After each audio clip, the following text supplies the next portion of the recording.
Not that noisy here this morning, which is nice. It's a perfect morning for playing some music. It's a perfect morning to make some noise. So make sure I don't have that weird filter on. There's like this filter that you can put on your shit here, and that makes it look like you're wearing lipstick. You know what I'm talking about? Kind of looks like I have that filter on.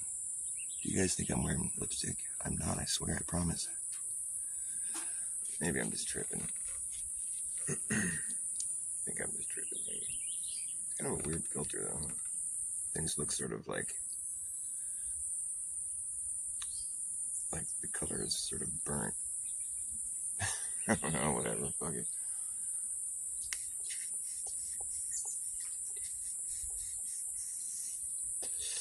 What's up now?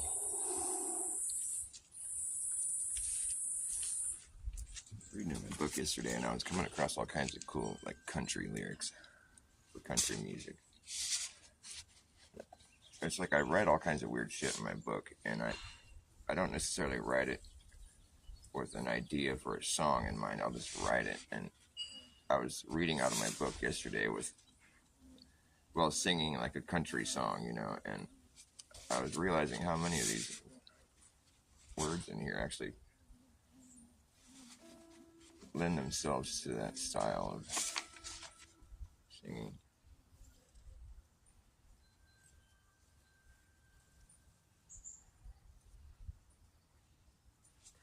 So I might try to do some of that today here. I don't know. The speed of heavy is slow. The speed of light is fast.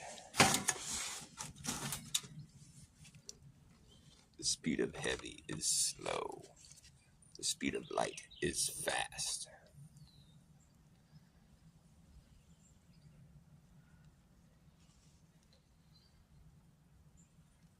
All right, what am I going to play? What should I start with?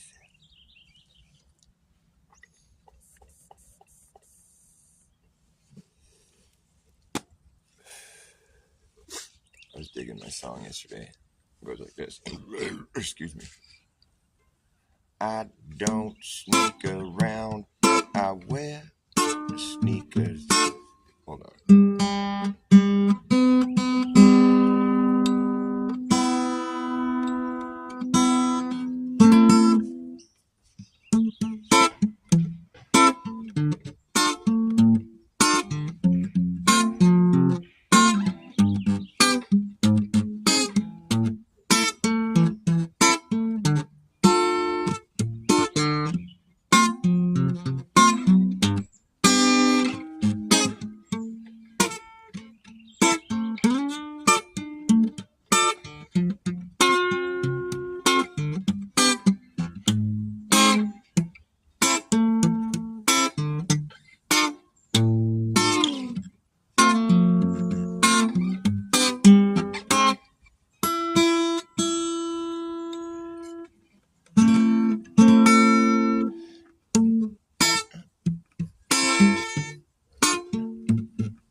I don't sneak around, but I wear sneakers. I don't vote, 'cause I don't need a leader. You shouldn't need a leader either. You shouldn't need a leader either. I'll leave time for you on your parking meter. I might be eager, but I ain't no fucking beaver. Put me to the test and you will see. Put me to the test, please. This thing out. I don't vote 'cause I don't need a leader. The one and only Peanut. If you say olive in my song, olive. I wonder if I have any songs that have olive in it.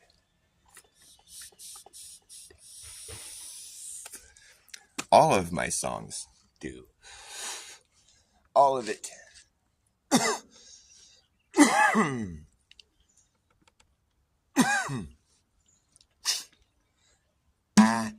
won't vote, 'cause I don't need a leader.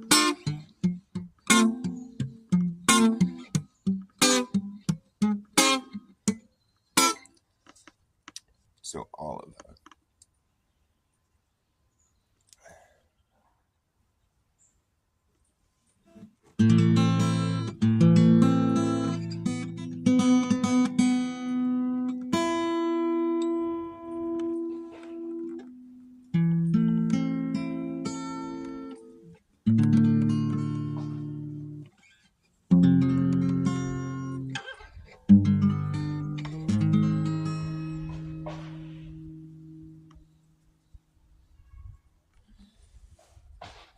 That's one thing. Whenever somebody talks about Salvador Dali, the artist, I always picture a floating olive. It's the first thought that comes to mind whenever I. So now, whenever, like, even when somebody says the word olive, the first thing I think about is Salvador Dali and his paintings, and there's like a floating olive. I'm not sure what painting it is, but it's like one of those olives, the green ones with the red thing in the middle. It's like just this random shit. The floating olive is without the branch, just floating in mid-air. It's a floating olive without the branch or the tree to support it. It's just there, floating in mid-air, waiting for you to come and consume the olive. It's floating in mid-air, right there, like a Salvador Dali painting. Paintings are never fully painted, and buildings are never fully built. Standing on stilts will make it difficult to dodge a low blow, duck cheap shots, absorb the cost.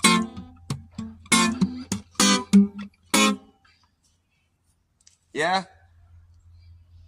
Oh, thank you, baby.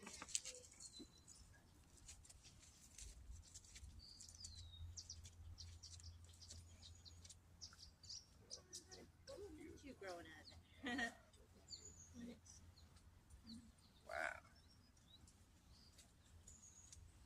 Look at this fantastic breakfast my girlfriend just served me. Oh, I can't see it. She's making these eggs. She calls them taco eggs. It is rotated. Okay, here we go. Look at that delicious breakfast. Oh, so good. Eggs. I taught her how to cook eggs the way I like to cook them. I call them broiled eggs. It's like this thing that I love. Broiled eggs. And what you do is you just, you turn on the frying pan, get it nice and hot, throw some butter in there, and then crack the eggs in there. And like you would just be like frying eggs or whatever, And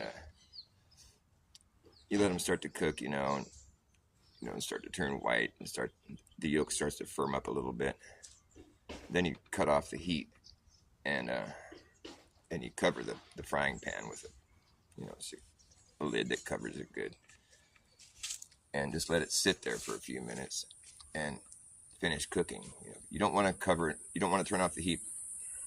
You don't want to let them cook all the way. You want to turn off the heat before they're fully cooked, and then finish cooking them with just steam. So that's why it's boiled. It's like, so you call it broiled because it's fried and then boiled, or like steamed basically. So the steaming of the egg after it's already fried a little bit, it's firmed up a little bit, maybe halfway.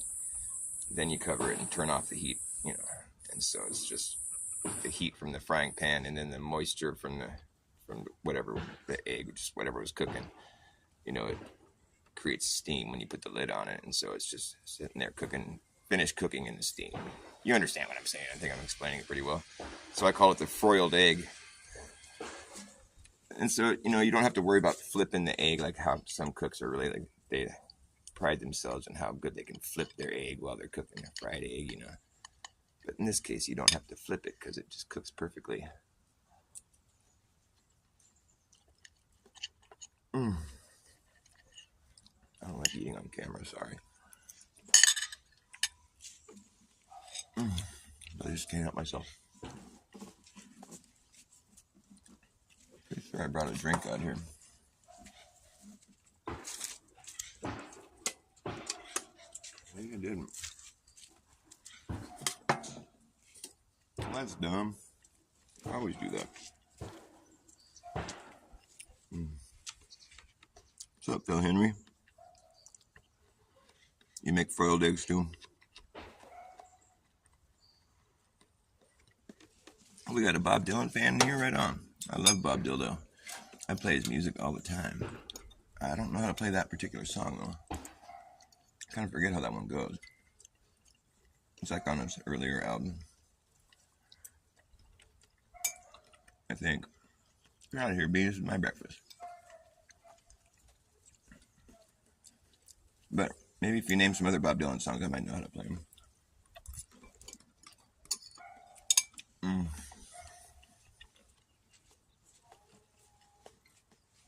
I like his albums when he first goes electric, like his Bringing It All Back Home album and Highway 61. Or is it Highway 61? Revisited. And I do love his folk stuff, you know, his acoustic. That's why I like the Bringing It Back Home album. Actually, both those albums are good because the first half of it is electric and the side B is acoustic.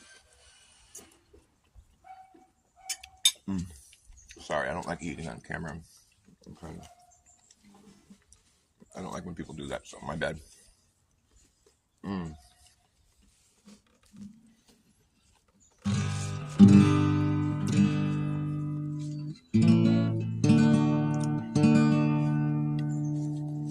I love Bob Dylan.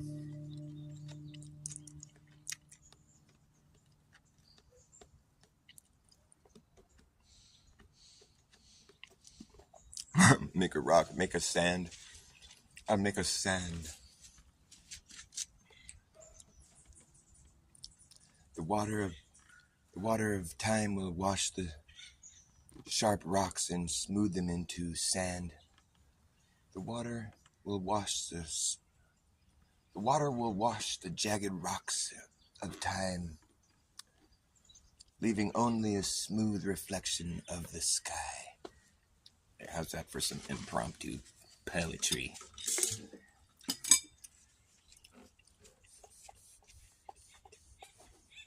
The sharp stones of time. When I know that evening's empire has returned into sand, vanished from my hand.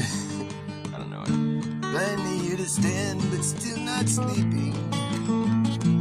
How's that go? My weariness amazes me. I'm landing on my feet.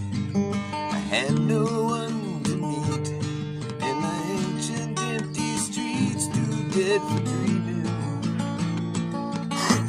Hey, mister. Pardon me, maybe I need to smoke a pot.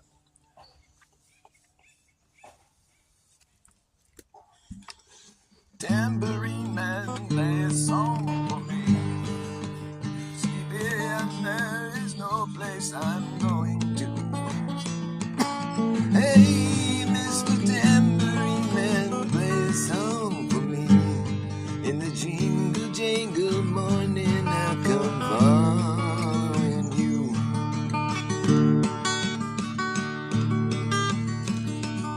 Take me on that trip upon your magic swirling ship. My senses have been stripped. My hands can't feel to grip, but only for my boot heels here and wandering.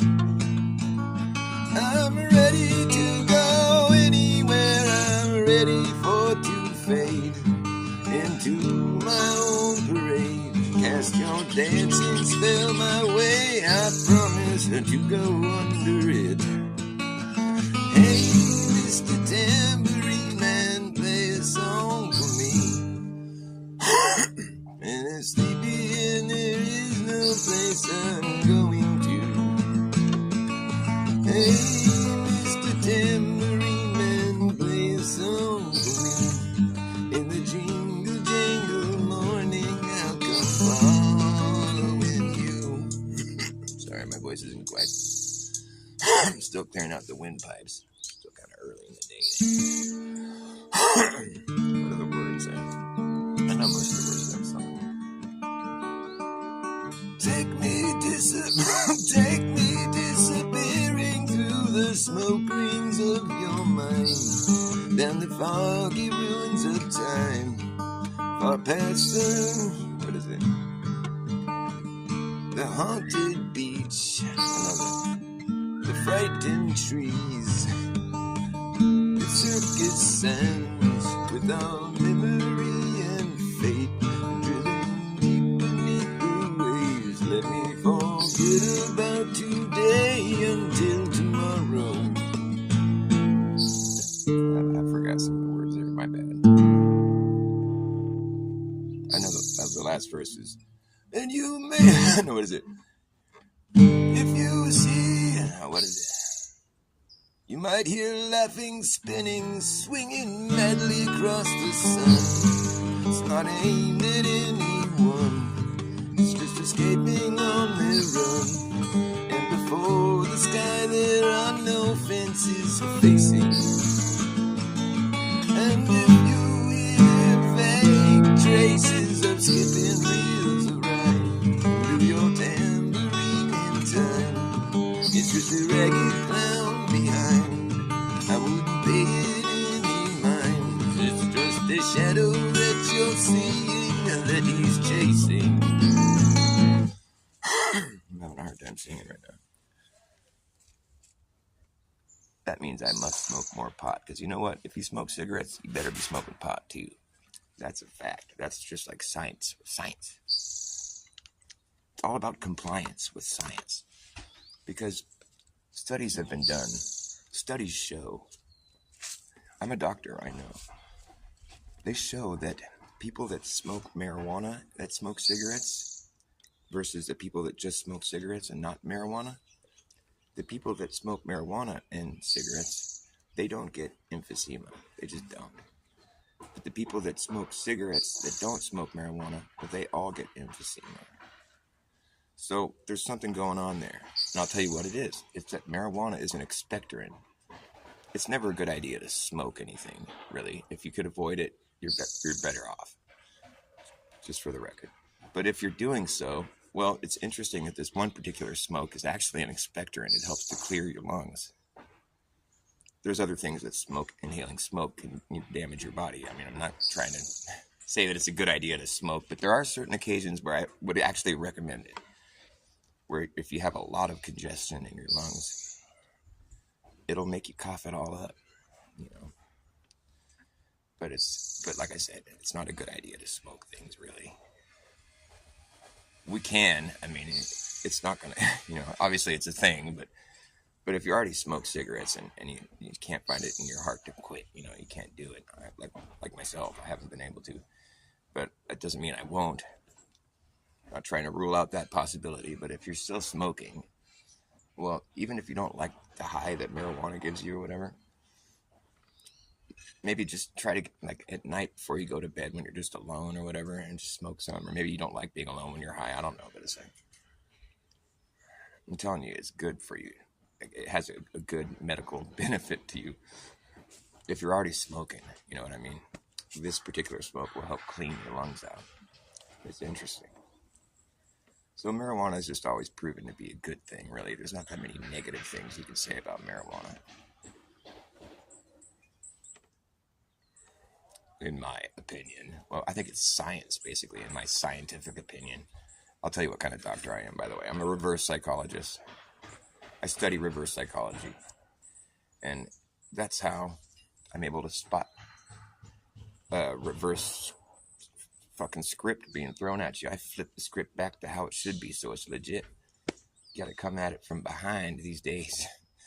They're trying to screw you everywhere you look. I mean, they're giving you the reverse narrative of what's real.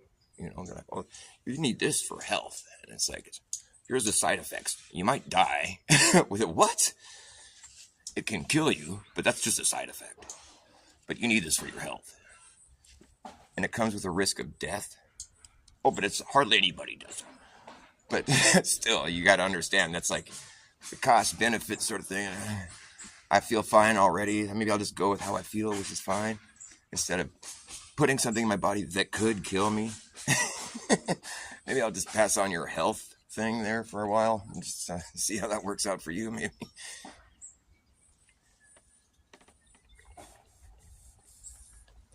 It's reverse psychology. We need this to greatly reduce your symptoms for an asymptomatic disease. So how does that work? Asymptomatic, what does that mean? Like I'm diseased and I don't have any symptoms, so I guess just being alive is my symptom. So I don't think I want you to greatly reduce that symptom, because that would otherwise be known as dead. So you got to know some reverse psychology. You know, you got to know when you're being hit with it. So if you need to learn about that, or you're just not sure, you got to run it by old Dr. Bass Ackwards. I got you, man. I'm fucking flipping scripts all day long. That's what I do. I flip scripts that have already been flipped. I reflip them back so they're legit instead of being fucked off. That's why I get censored. Because the thing is, they censor truth. You know, they don't censor lies. You know why? Because lies don't expose people. Lies are told to prevent exposure.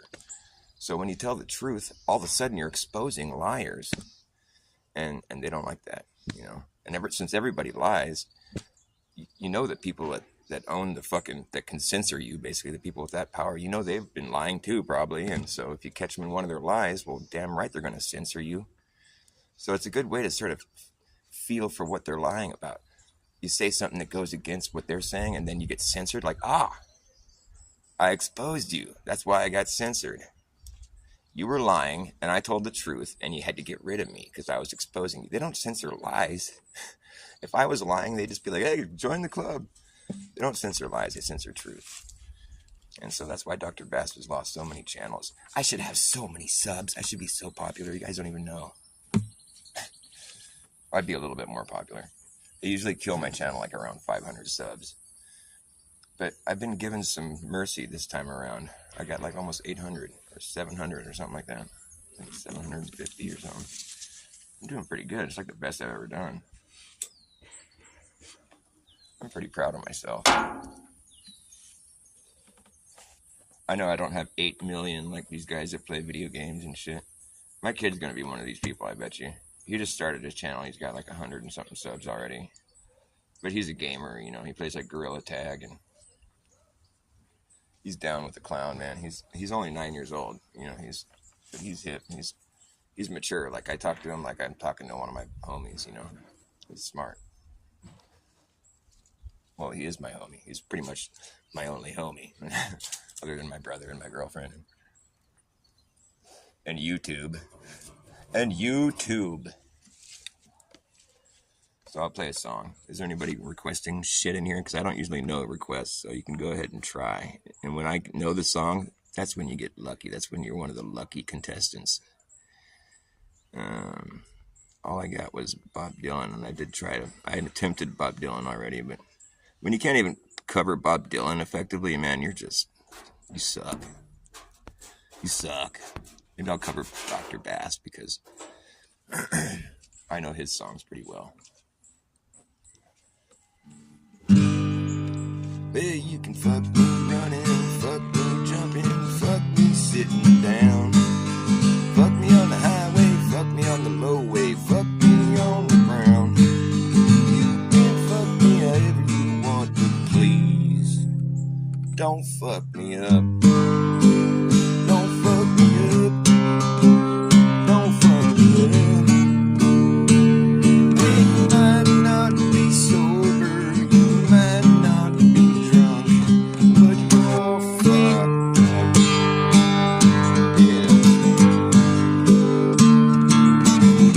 Yeah.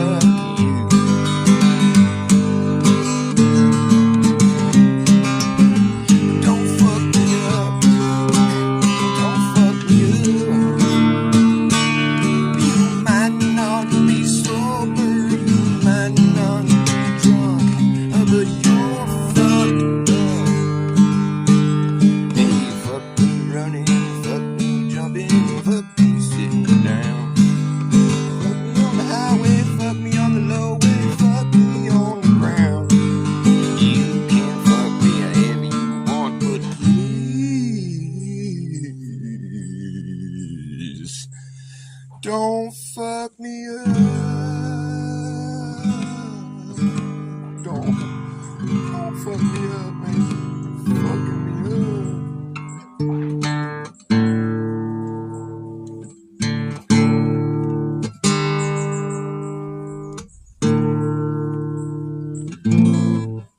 Sounds all fucked up.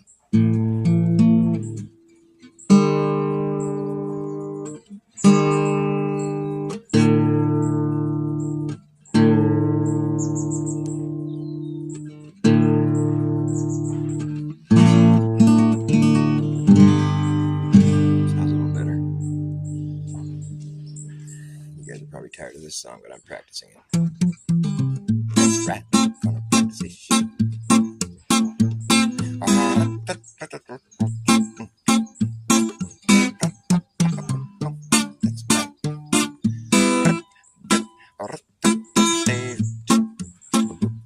You better act fast, jackass. That's just a hammer in the brass tacks. No time for lagging, nagging, bragging, dragging ass, or acting like a maniac.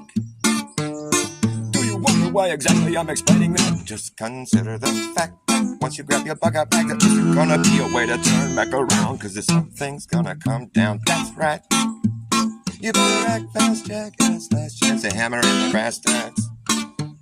No time for lagging, nagging, bragging, dragging ass, or acting like a maniac.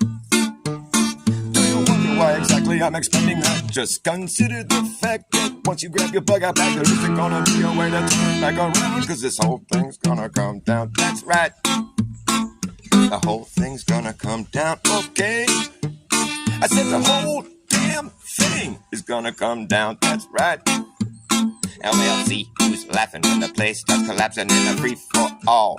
Anything can happen when the ship goes down. So does the captain. And wherever you are is where you'll be stuck. Yeah, when this place goes belly up, better have yourself a damn good plan when the shit hits the fan. And when the going gets tough, you better be clever enough. You gotta know what the fuck to do. You gotta run amok, or let the muck run you. You better act fast, jackass. Last chance to hammer in the brass tacks. No time for lagging, nagging, bagging, dragging ass, or acting like a maniac. Why exactly I'm explaining that? Just consider the fact that once you grab your bug out bag, there's gonna be a way to turn back around, cause this whole thing's gonna come down. That's right. Act fast, jackass. Last chance to hammer in the brass tacks. No time for lagging, nagging, bragging, dragging ass, or acting like a maniac. Do you wonder why exactly I'm explaining that? Just consider the fact that once you grab your bug out bag, there isn't gonna be a way to turn back around, cause this whole thing's gonna come down. That's right. Said the whole thing's gonna come down, okay? Yeah, the whole damn thing is gonna come down. That's right. LLC, who's laughing when the place starts collapsing in a free-for-all? Anything can happen. LLC, who's laughing when the place starts collapsing in a free-for-all? Anything can happen when the shit goes down. So does the captain. LLC, who's laughing when the shit goes down. Anything can happen. And wherever you are is where you'll be stuck there when this place goes belly up. Better have yourself a damn plan when the shit hits a fan. And when the going gets tough, you better be clever enough. You gotta know what the fuck to do. You're gonna run amok, or let the muck run you. You better act fast, jackass. Last chance to hammer in the brass tacks. No time for lagging, nagging, bragging, dragging ass, or acting like a maniac. Why exactly I'm explaining that? Just consider the fact that once you grab your bug out bag, there's gonna be a way to turn back around, cause this whole thing's gonna come down. That's right. Fast, jackass, last chance, brass tacks. No time for lagging, nagging, bragging, dragging ass, or acting like a maniac.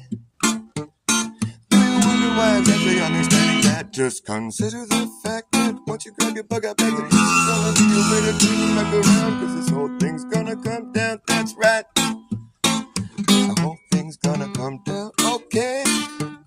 Said the whole damn thing is gonna come down. That's right, that's right. Now we'll see who's laughing when the place starts collapsing in a free for all. Anything can happen when the shit goes down. So does the captain. And wherever you are is where you'll be stuck. And when this place goes belly up, better have yourself a damn good plan when the shit hits the fan. And when the going gets tough, you better be clever enough. You gotta know what the fuck to do. You gotta run amok, or let the muck run you. And when the going gets tough, you better be clever enough. You gotta know what the fuck to do. You gotta run amok, or let the muck run you. You better act fast, jackass, last chance of hammering on the brass tacks. No time for lagging, nagging, dragging ass, or acting like a maniac. I'm expecting that. Just consider the fact that once you grab your bug up, baby, cause this whole thing's gonna come down. That's right, that's right. The whole thing's gonna come down. Okay, okay. Yeah, the whole damn thing is gonna come down. That's right. That's right.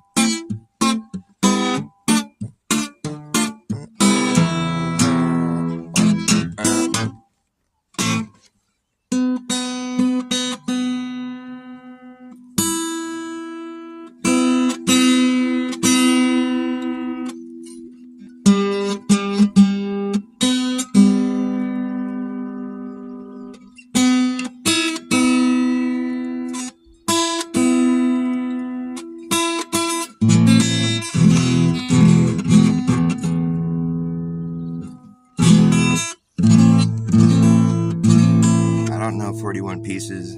I'll look into them though. Does it sound like something I would be able to play, like with my style? Buddy Holly, I think I knew a Buddy Holly song. Is he the guy that says like, you know, like, my love is bigger than a Cadillac. I tried to show you, but you drive me back. Your love for me has got to be real. You don't know just how I feel. Love is real, not fade away.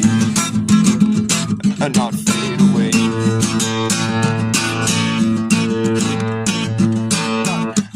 Not fade away.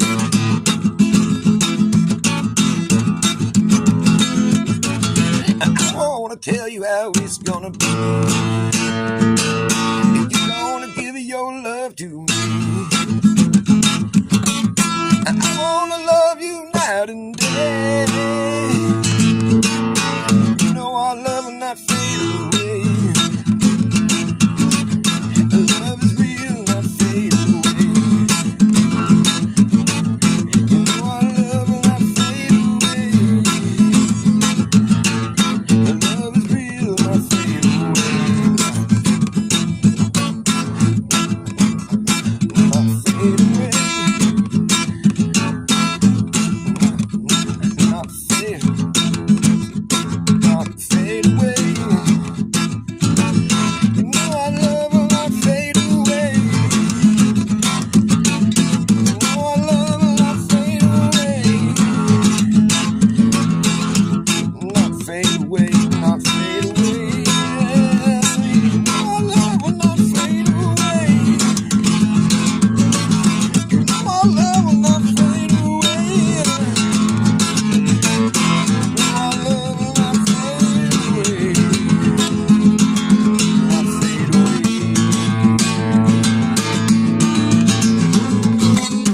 My love is bigger than a Cadillac. I tried to show you, but you drive me back. Love for me has got to be real. You're gonna know just how I feel. Love is real, not fade away. Love is real, not fade away. You know our love will not fade away. You know our love will not fade away.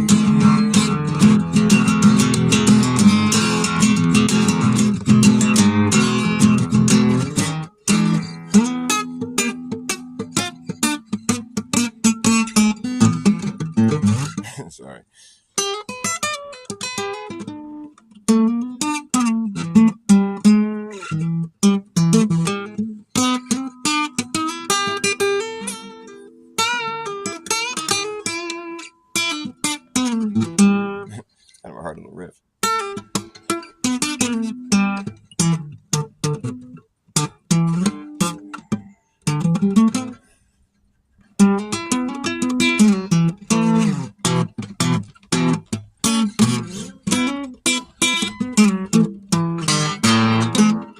Is that Buddy Holly?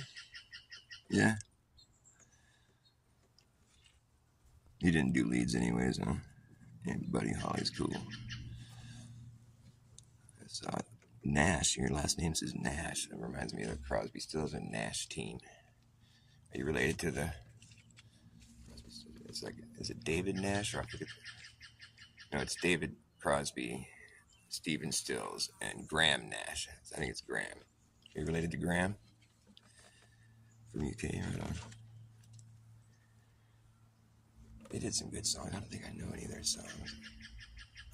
I used to know some of them. Like, I love Stephen Stills' style. Although some of his stuff I think is kind of cheesy, but my friend used to do a really good version of that Judy Blue Eyes Suite or whatever that's called.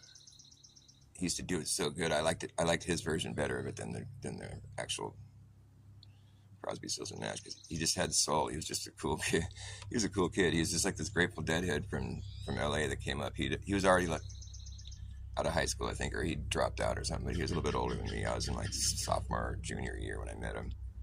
And he's just kind of this freewheeling dude. He had scraggly dreadlocks, you know, about shoulder length. He was just all kind of scruffy, funky looking. He had like a big nose, big silly smile, and he's just kind of scruffy, and he's funky looking, but he was funny as fuck, man. The guy was just, dude, he was such a good performer at such a young age. He was just put on such a fun show to watch, and he'd play Grateful Dead songs all day long, and he was just great. He was a legend, and he's still around. He's like all obsessed with fishing now. He turned into a grown man, and he's not the same guy anymore. But as a kid, he was something else, man. He blew my mind. I remember tripping on acid with him one time with a bunch of people, but I was just watching him going, man, this guy he's a piece of work. He's just a class act. It's just like the diamond in the rough, you know. It's like, man, this guy should be famous. He's so good. And he's so funny, too. He would say the funniest shit. I miss that guy. Those are good times, man. That's good times. Mike Muscarella, that's his name. He's on Facebook, I think. I love that guy. I love that guy a lot. He kind of inspired me to be a guitar player, actually. I knew how to play when I met him, but I watched him do a lot of stuff, and I kind of learned a lot from watching him. He'd play along with the Grateful Dead live recordings. He had the bootlegs for days. Kind of what got me into the Grateful Dead, really, was watching him. I already knew about him. I was already going to the shows and stuff, but I didn't understand what was cool about him to the extent that he showed me.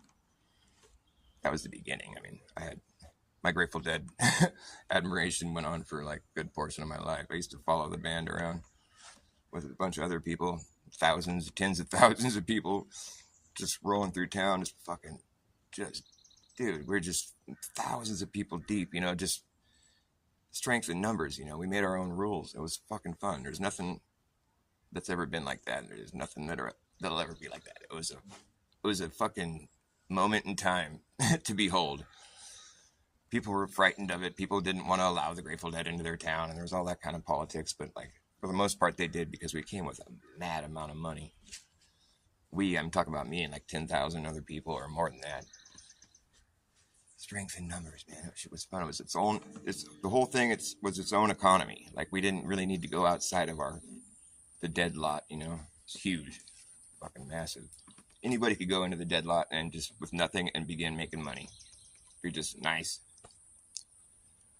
you'd find a way to make it work. And you'd come out of it with a lot of money in your pockets, having seen every show, good times.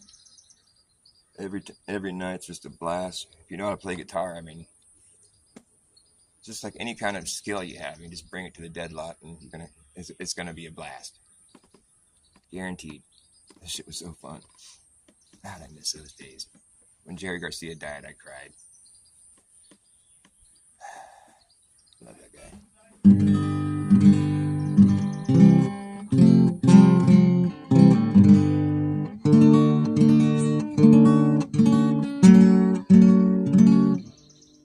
See how much I play.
paw. I fucked it up. Snap. I like the mud flood lyric at the end. His bedroom window is made out of bricks.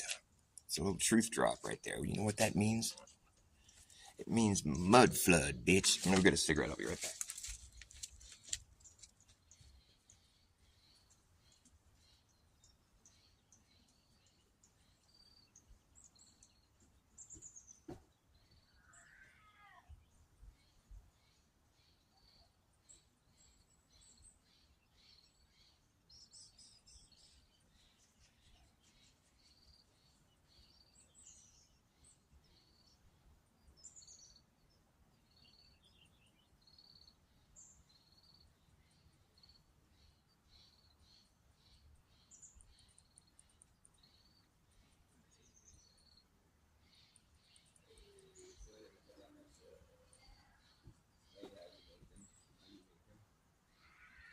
Broiled eggs.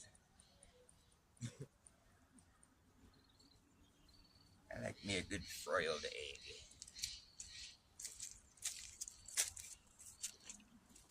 I needed that. I ain't gonna work for Maggie's Ma anymore. She talks to all the servants about man and God and law.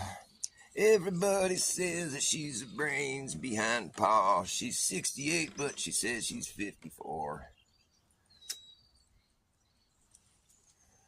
I bet Bob Dylan wrote that song just thinking this is the stupidest song. We just made it up on the spot or something. It's just like, people still sing it today. Because it's so funny and clever and cute.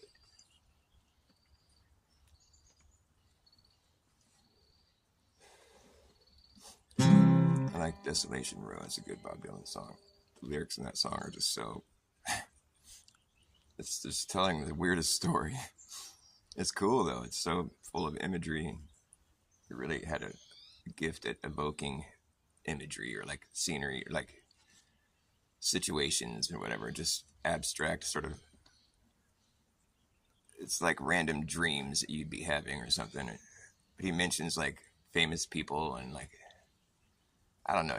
He's just got a way about it. It's really cool. Like he'll just sing these situations that just seem so...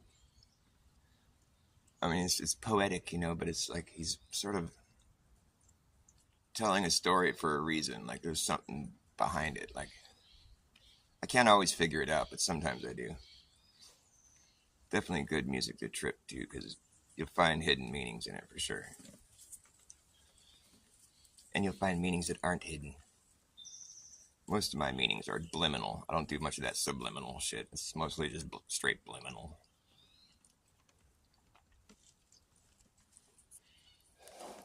I do most of my messages bliminal.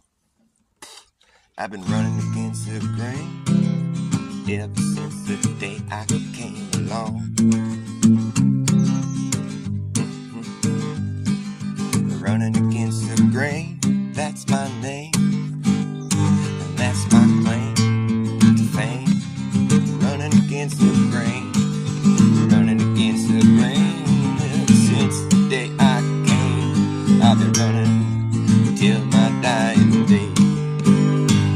I've been running against the grain. I've been running.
by Dr. Basak, obviously.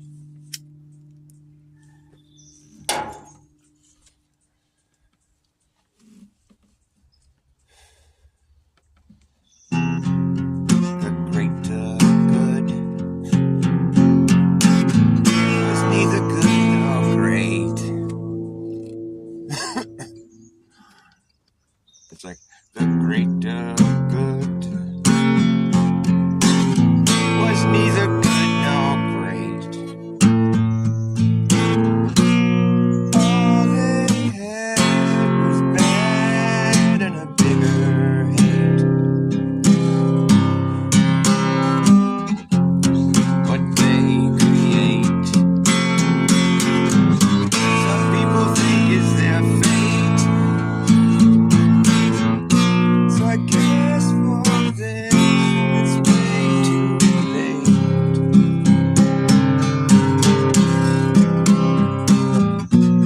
To try to turn back the tide away that is heading our way.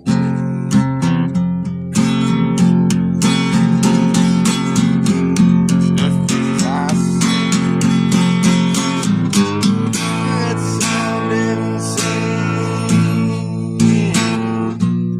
someday will come to pass. Until that day, they'll be gaslighting me and laughing away. But we will see who's laughing last. Although I know that he laughs, he will be laughing alone.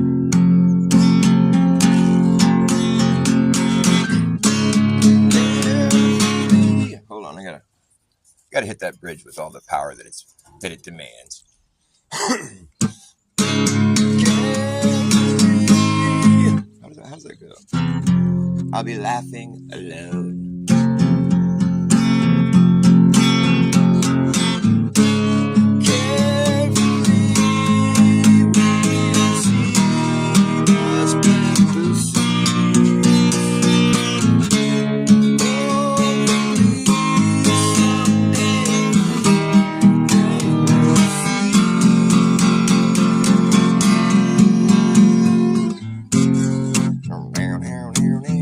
There's like an epic guitar solo right there.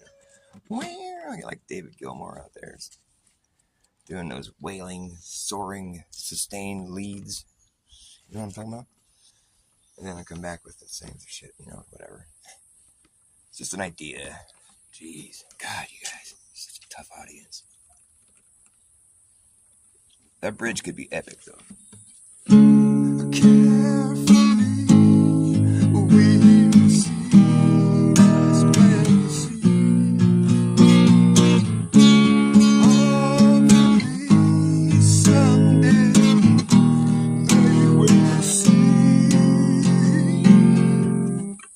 The greater good is neither good nor great. All they had was bad and a bigger hate. And I was all like, fuck that. Carefully. You gotta be totally dramatic. Carefully, we'll see. We must plant the seeds. Just sprinkle them ideas in, just gradually.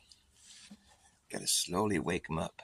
Because, not everybody is Neo. Not everybody can just take the shock.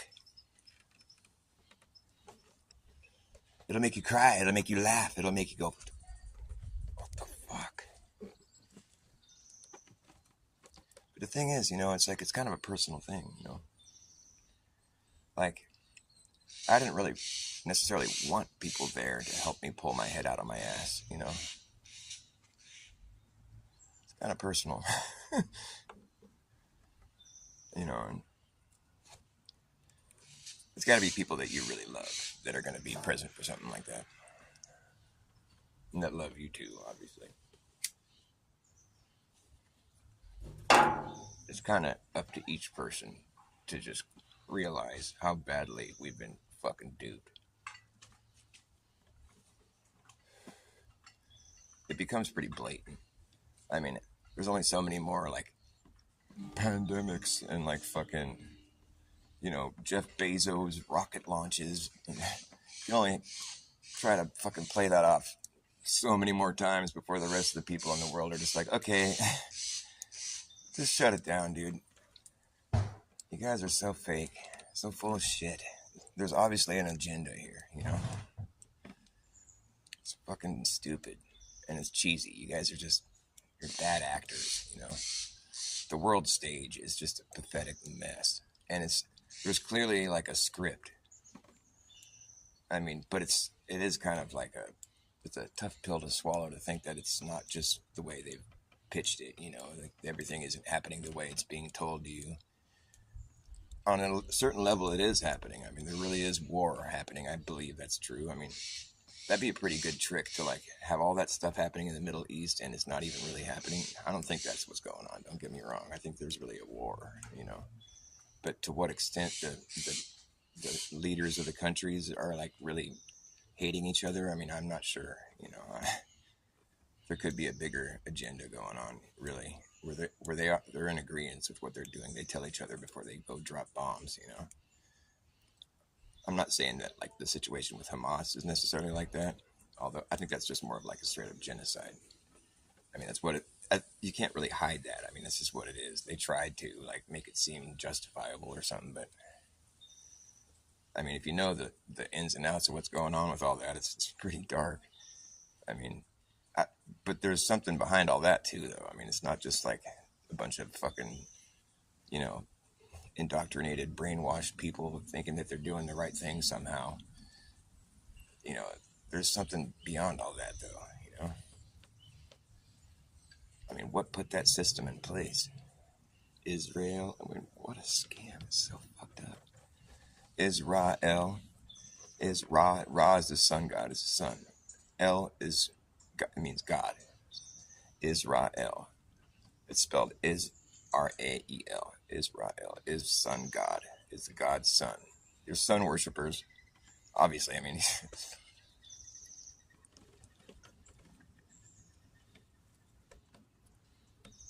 but it's like, you know, the Luciferian type shit, whatever. It's like it's not like they're just worshiping the sun. I mean, there's a whole other.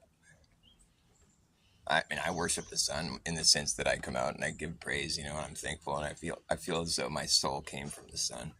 I think everybody's soul comes from the sun. The spark of life is a visible thing. You can see it happen.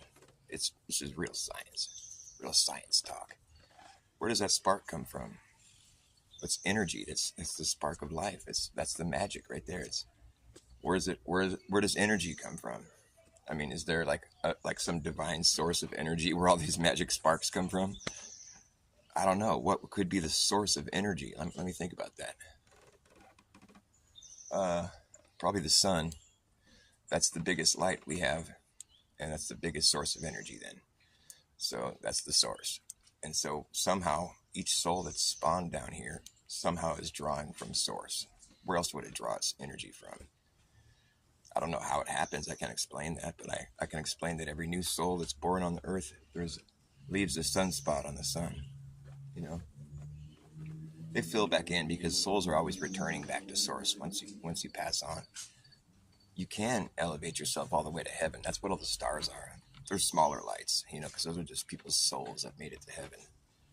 There's a whole sun's worth of souls up there in the sky at night, and some. I believe we're on our second sun. The sun only has so many souls in it before it's all spawned out. Then it goes dark. And there's like an ice age. And the earth has to give birth to a new sun. It comes right out of the North Pole. There's a hole in the middle of the world. In the north, earth is flat. In the North Pole, it's a north hole. It's been photographed. It's a real thing. That's where the sun is born. Right out of the middle of the earth. Right out of the belly, the navel of Earth. It breaks off an umbilical cord, pops up into the sky, it activates. It's an amazing thing to see. And the old sun's still up there floating around. It's gone dark, you know, but it's easy to spot an old sun. For one thing, it's the same size as a new sun. It's about the same size. It's lost some elevation, so it's a little bit bigger because it's closer, but it's still doing its circuit. And the sun is like this magic plasma, like shit. I mean, it's us. It's like it's the magic. It's the spark of life, you know. But it's the divine source of it. It's not God. No, there's a creator beyond all this. But like, nonetheless, it is the the focal point. It's the source of life. And so when it finally spawns its last life down here and goes dark, all that plasma, it's like it's fluid, you know, it's hot, bubbling and popping and just popping off. It's crazy, you know, but it's forced to it goes cold really quick and solidifies. And all the places where the bubbles were popping and stuff, it leaves craters where all those bubbles were. So the surface of an old sun is all cratered. It's really easy to spot an old sun. And you can also, if you know what you're looking for, you can spot its belly button. It's pretty easy to do if you know what you're looking for. If you didn't know that it has a belly button or whatever, then you wouldn't know. But now that you know, you should go look at the old sun whenever it's out and spot its belly button. I bet you'll find it within a couple seconds. It's totally easy to find. You know, where it first broke off its navel, an umbilical cord from the earth. And since it's no longer holding the source that it once contained, it doesn't have any more souls left to offer, but it's made of that same plasma that the sun, you know, it's just lifeless now. But the light from the new sun, it can absorb it because it's made of the same shit, you know. It absorbs the light from the new sun and it causes it to glow. And so wherever the new sun is out there shining on it, it gets back some of its like glow that it used to have, you know, and it starts to glow nice and bright. And sometimes when the sun's shining right on it, you know, it just depends where the sun's located in the sky, you know, but it'll charge it and the whole face of it will be all lit up and it'll be going over at night. Where there used to be no moon,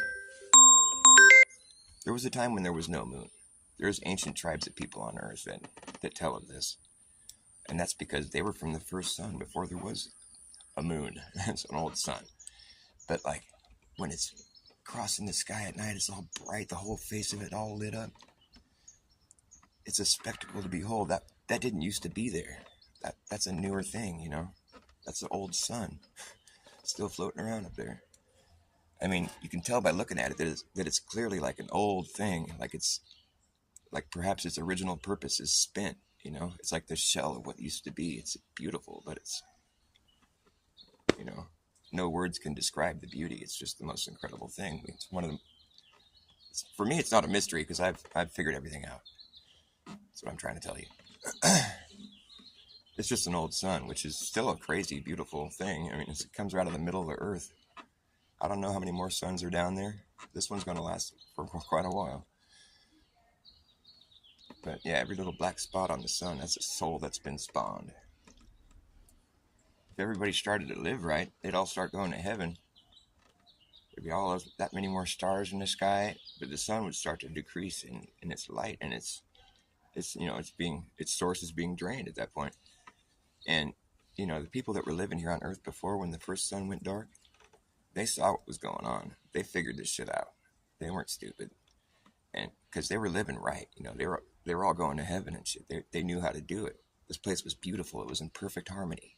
There's still evidence of that today, but they try to blow it up and burn it down or whatever. Come up with some story why it had to go get destroyed or whatever. There's evidence of it worldwide. There was a worldwide people living correctly and in fucking perfect harmony. They were all going to heaven. That's where they all went. That's what all those stars are. They were doing it right, you know, and you can see evidence of this all over the world. Perfect harmony, beautiful symmetry, just built to last forever. The art and stuff they left behind boggles a person's imagination. Nobody can create like that today because they're not living the way they used to live. That's a whole nother tangent, but like, there's plenty of evidence of that. But the thing is, when the sun, they're all going to heaven, their sun's starting to to dwindle out of source, and because they were doing it. That's what happens. It's just for every good, there's a negative. It's however you want to think of it, the yin yang. I mean, it's like they were doing it right, but they were draining their source because they were doing it right because they're all going to heaven. The sun's running out of souls.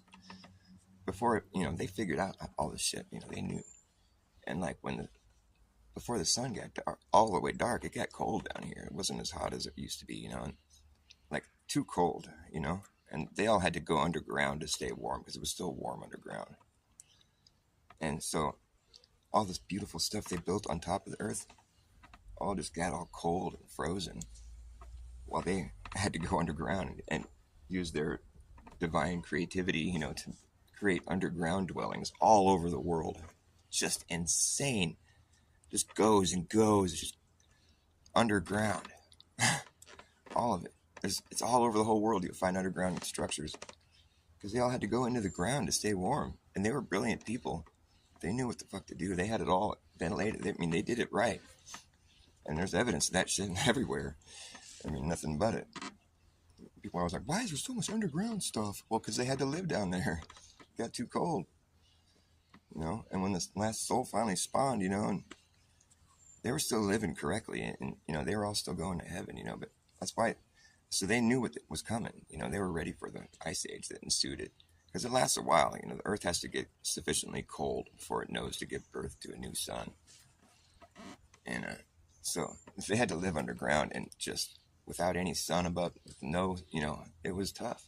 But they did it because there's people today whose ancient ancestors told of a time when there was no moon in the sky.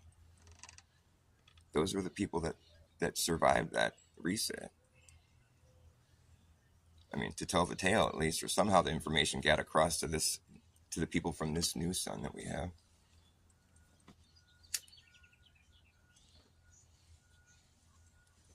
I guess today I saw a video recently that there's an alarming lack of sunspots. That's what the guy said on the video I was watching. He was like, there hasn't been this few sunspots in he's like, I don't know. This is really rare. He's going on about it. He seemed all concerned, and I was thinking to myself, well, yeah, obviously, because the birth rate has dropped significantly. If you look at the birth rate right now, worldwide, it's not what it used to be, dude. So yeah, there's a lot less sunspots. Pretty crazy. I mean, we'll recover. Ultimately, it's just going to make this sun last longer. Still, it's kind of weird. Nothing weird about anything I just said, though. Like, if what I'm saying about the Earth is true, and it's a flat plane, which it obviously is, because that's how it presents itself, and you can understand this by thinking. It's really simple. You just have to think, if I draw a circle on the ground, can I draw a smaller circle around the outside of it? You'll figure out right quick that it's impossible. Now, do you think it matters how big of a circle you draw on the ground? If you draw a really, really fucking huge, massive, fucking mega, mega big circle, do you think then you can draw a smaller circle around the outside of it? No, you don't think that, do you? Nope, because you can't. So therefore, you can take that knowledge right there that you just figured out and scale it out. The circles just get bigger, man.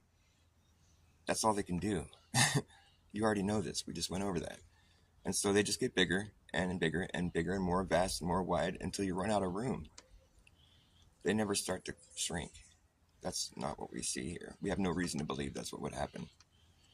And since nobody would expect that to happen anyways, we can just rest assured on the fact that they wouldn't start to shrink, because that's impossible. I mean, we have no reason to think something impossible could be done, based on what? Like, what do we have? Okay, some model somebody made? I don't give a fuck. I'm talking about reality.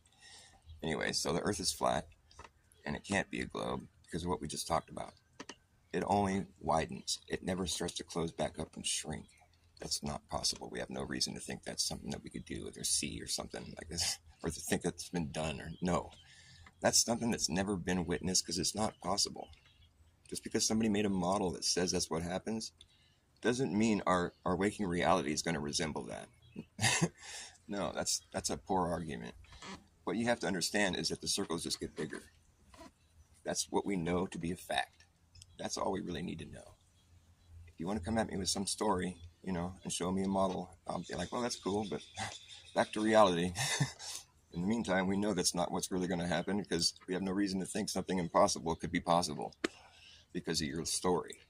It's not a good argument. But that's the argument I get usually.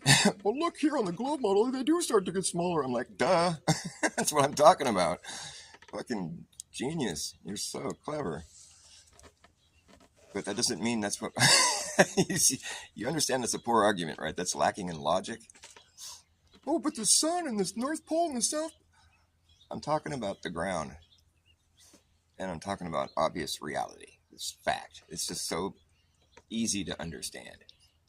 You can't draw a circle and then draw a smaller circle around the outside of it on the ground. No, that's impossible.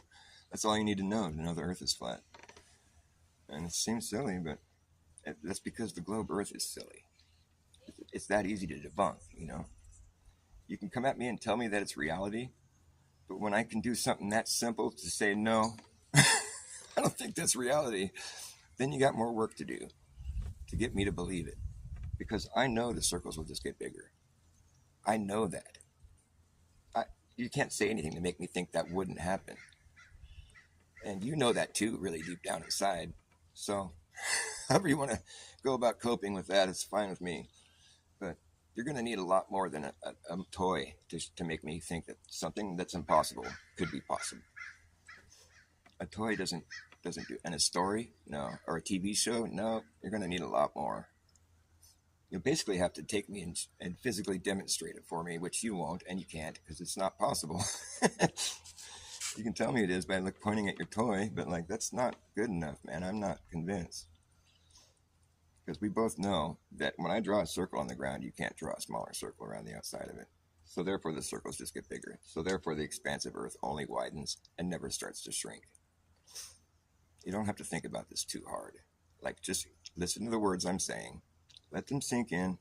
Come to terms with the fact the Earth is flat. And it sounds crazy, but it's true.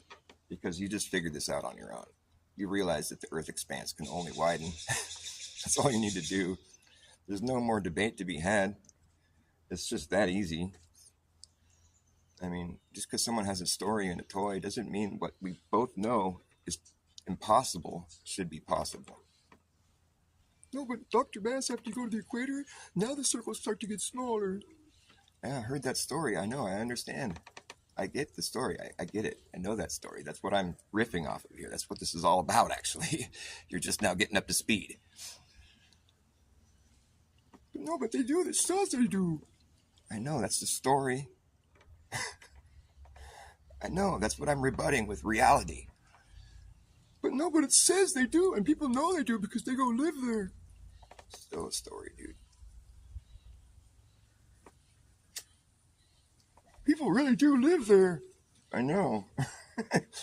That doesn't mean that we can draw a smaller circle around the outside of another circle. Well, Dr. Bass, the thing is, the circles get so big at one point, the equator is just a straight line. It goes all the way around the globe. And so that's how the next circle can be smaller. Because that one wasn't even a circle, it was just a straight line. Okay, now we're coming with the stories again. What I say, this is my claim. I'm going to stick my flag here. If I start with a circle, I don't care how big they get. When I'm done, it's still going to be a fucking circle. And there'll be no point in time when it ever wasn't a circle. Because we see how this works. It's called concentric circles. They just get bigger. It's never going to be a straight line. If it is, that's because you're going to be hitting a wall, which I do believe exists. There's an edge? Well, kind of. If what I'm saying about Earth is true, there would have to be a place on Earth, a location that most people don't go because it doesn't support life, because it's the edge, the limit, right? So it would have to be a place that nobody goes. And the people that do go, it costs them a fucking buttload of money because you have to bring everything, life support, basically, because it doesn't support life. Nothing lives there because it's the edge, the limit, the place nobody goes beyond because you die. Because that's the limit, right? So there would have to be a place as crazy as that on Earth that exists where it's not a country because nobody can live there. People that do live there do so only at certain times of year, and it's a lot of work. They only do it for like science, you know. But other than that, it's not like a place people go have their house or like a city or there's nothing like that that's there because it's the limit. You know, you don't go beyond this limit, you die. It's too harsh. The people that go there weep at the sight of it because it's just so awe-inspiring. Like I finally got to the edge. You know, there would have to be a place like that on Earth for what I'm saying to be true. So, sounds pretty crazy, right?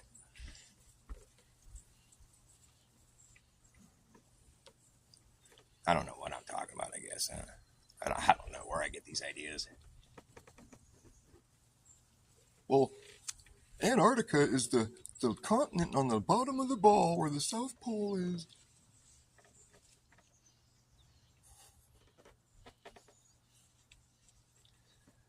I say it's the biggest circle, but not the smallest. It's the edge, the limit. The entire world is within it. So it's going to be the biggest circumference you can make on Earth is going to be right there. Because you can put a circumference around any city, any country, any part of the world. Why wouldn't you be able to put a circle around the whole world? That would be Antarctica. It's the limit, the edge, the place that doesn't support life. You're not even allowed to go there, really, because there's no point. It's like it's the limit. You can't really do much there except realize that you've reached the limit, which most people just turn around. That's why nobody circumnavigates north to south, because north to south are straight lines, like the compass shows you. The needle is straight.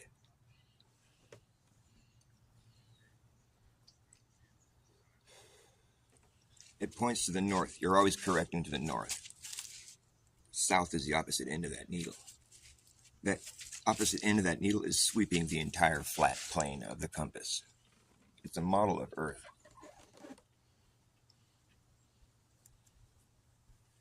That's why all circumnavigations are east to west. All the great circle routes, all the orbits, all of it. Well, that's the spin of the Earth, Dr. Bass. Blah, blah, blah, blah, blah, blah.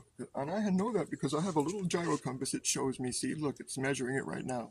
My little toy proves the whole world is spinning. All right. In the meantime, if you're going to design an aircraft and you work for NASA, and it comes down to brass tacks, this is what this is built for specifically.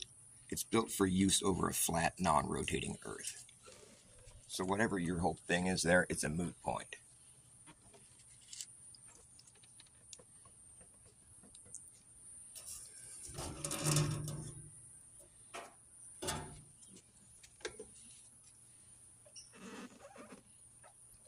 We filmed the 24-hour sun in Antarctica. We were there. I know, it's amazing. You were in one location at the edge of Earth. Now all you got to do is go travel to every other location out there and take data. It's going to take you a while. I mean, I don't know. There's all kinds of phenomena I don't know about. But what I do know is that the Earth expanse only widens. We've already gone over that. Now, your story could be true, but if it was, it would be magic. Because there's no such thing as gravity. There's no such thing as a downward force. Absolutely not. That's been known for a long time. All there is a normal force, which is pushing up on you. I can't tell you that it's motion, but it's pushing up on you. That's why you're able to stand up. That's where the pressure is coming from. It's not coming from above you. They tell you the opposite of what the truth is. I'm Dr. Bass Ackwards. Nice to meet you. I tell you the reverse flipped script because it's been flipped. I tell you the straightforward script. The whole world's backwards, not me.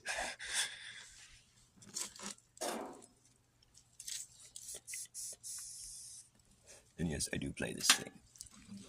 Papa was a rolling snowball. Wherever he laid flat was his home. He rolled away one cold day. He's out there rolling still down this hill. You know, the further he rolls, the bigger he got. Now he's got so big.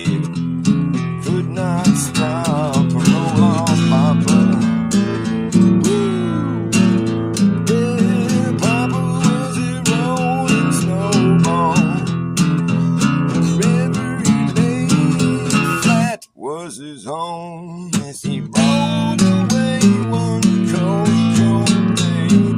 He's out there rolling still down this hill until he burst through the front door, melted into a puddle on the floor. Then Mama came in and mopped his ass up. Oh, Papa, ooh, I'm a snowball too, rolling up the road. Wherever you lay flat is your home.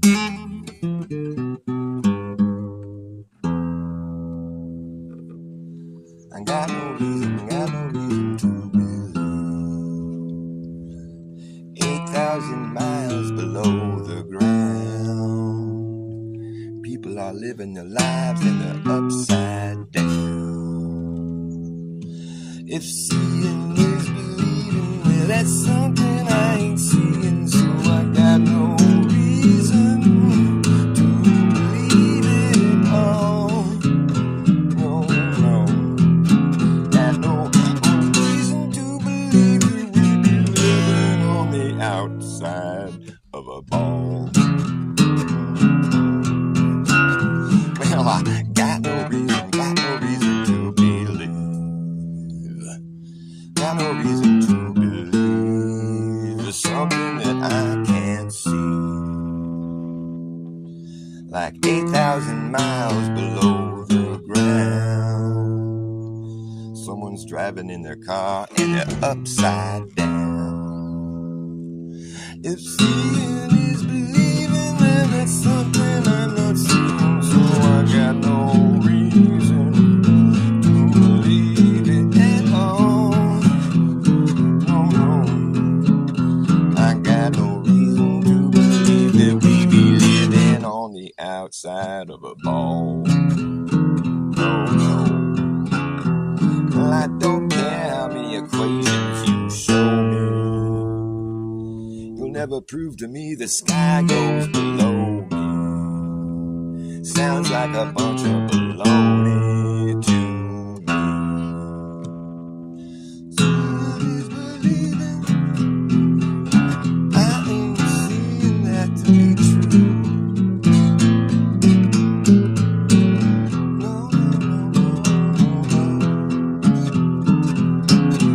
I don't care if you do, but I don't.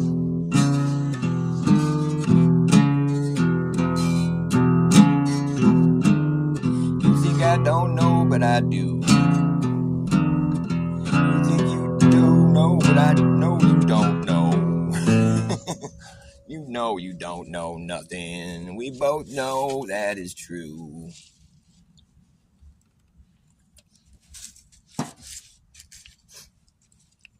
You think the sky goes below you? If you dig deep enough in the ground, get a deep enough hole, the gravity just squishes you flat. He dug too deep, the gravity squished him. The downward force gets so strong down there, you just get squished. It's flat. That's why everything turns to lava down there. You turn to lava too, you'd be all like, oh, I dug too deep, but lava.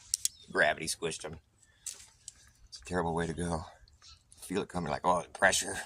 It's lava. You got lava. You got gravitied. The gravity, the pressure got too strong. That's why I'll never fall all the way through Earth and come falling up out of the ground on the other side of the place. No, you can't do that. You turn the lava in the middle. Duh. We know that because it's a story we made up. I can make up stories too, but I like when my stories match reality. That's what I try to do. But it's funny that my stories sound so abstract. It's because the story that most people believe is what's abstract. Strangely.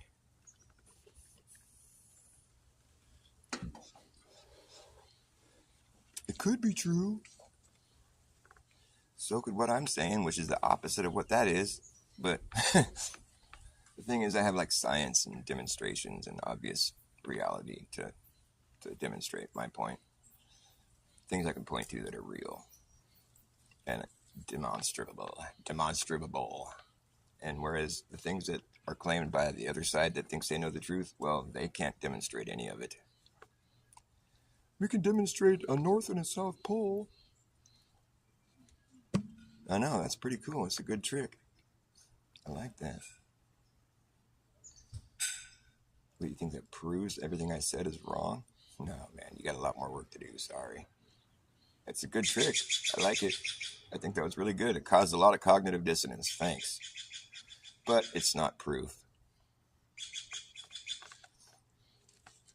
Because of what I said. The expanse of Earth only widens. And there is a limit that you finally reach. And that's where nobody goes. Because it doesn't support life. And the North Pole has been photoed. We've seen pictures of it. It's just a big circle. There's a big black spot.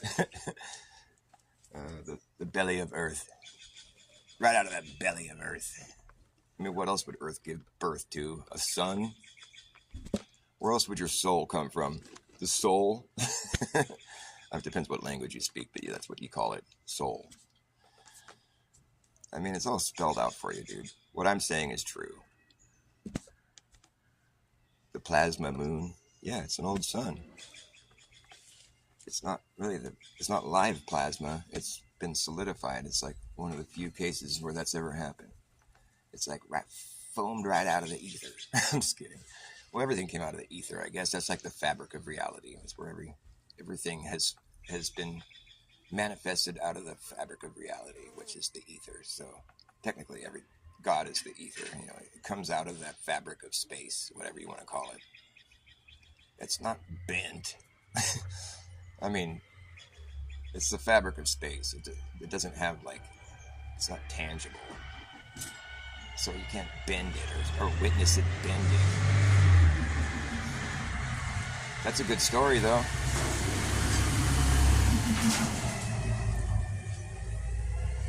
Truth does hurt sometimes. But it's also funny sometimes, too. Did I smoke both those cigarettes? Dang, man, I'm on a roll.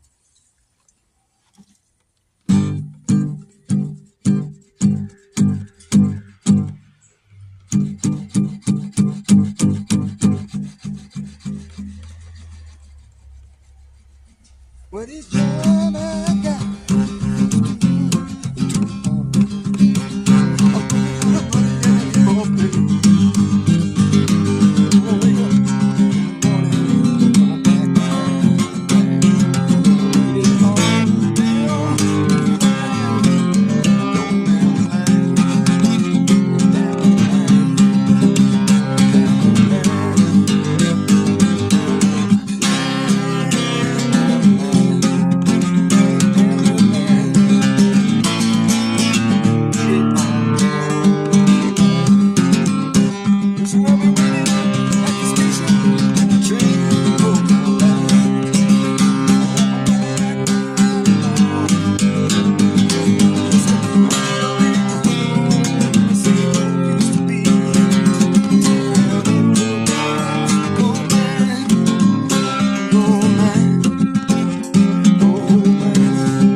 I always fuck that part up.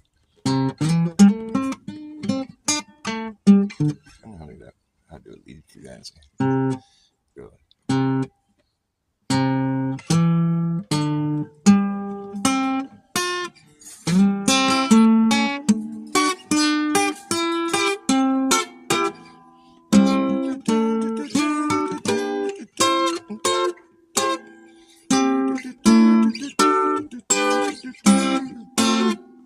I guess I'm going back to that shack way across the railroad track. That's where I think I belong. I got a sweet woman waiting there for me. That's where I'm gonna make my happy home. Happy home. It's such a happy song. It's so happy. It makes me feel so happy. I'm getting all hot. It's like you shouldn't get so into your music, dude. It's making you all hot, dude. You look funny. It's kind of stupid. He's such a dork. I'm so embarrassed. I'm so embarrassed. Don't look at me, please. It's embarrassing. Just kidding. I don't get embarrassed. That would be stupid. What's the point of that? But I am sweaty. I do get sweaty. It was the Nightmare Hotel. It was a nightmare hotel.